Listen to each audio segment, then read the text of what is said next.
Trump supported John Kerry against George W. Bush in 2004, gave him a check, and John Kerry has been the most anti-Israel Secretary of State this country has ever seen. His diplomacy has been a disaster, and if we nominate someone who agreed with John Kerry, Barack Obama, and Hillary Clinton on foreign policy, we're not in a strong position to win. Here's what you didn't hear in that answer, and this is important, guys. This is an important thing. What is your plan? I understand the lines around the state, whatever that means. This is not a game where you draw maps around. And you don't know what it What means. is your plan? That's the problem.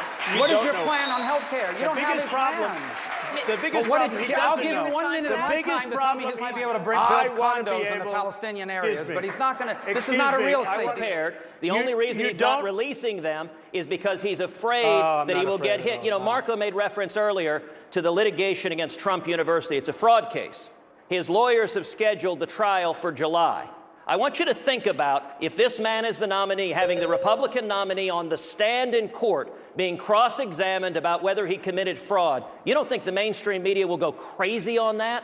And on substance, how do we nominate a candidate who has said Hillary Clinton was the best Secretary of State of modern times, who agreed with her on foreign policy, who agrees with Bernie Sanders on health care, who agreed with Barack Obama on the Wall Street bailout? Right. If we've got to win this election and we can't do it with a candidate who agrees with Hillary Clinton and can't take it to her and beat her on the debate stage and at the polls. Trump Polish workers, you'll see $1 million for hiring illegal workers on one of his projects. Yeah. Yeah, he did. I don't know anything about bankrupting four companies. No, You bankrupted four companies. You know what? I don't know anything about starting a university. That was a fake university. First of all, a fake university. Says he's being audited.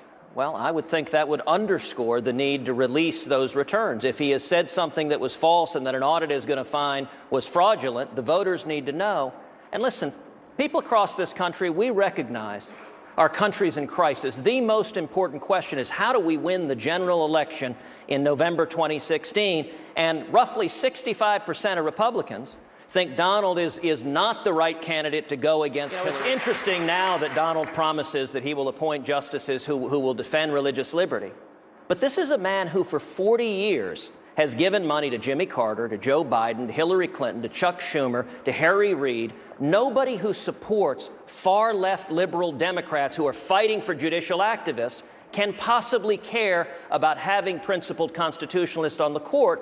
And what Donald has told us is he will go to Washington and cut a deal. So that means on Supreme Court, he's going to look to cut a deal rather than fight for someone who won't cut a deal on the Constitution but will defend it faithfully. He just said that he never came out in favor of toppling Gaddafi in Libya. Well, he stated that in an interview that it will be on our website, tedcruz.org. You can see and hear the exact words from Donald's mouth, and I assume when he sees that interview, maybe he forgot about it, that I assume Donald will apologize where he sees that he said exactly that.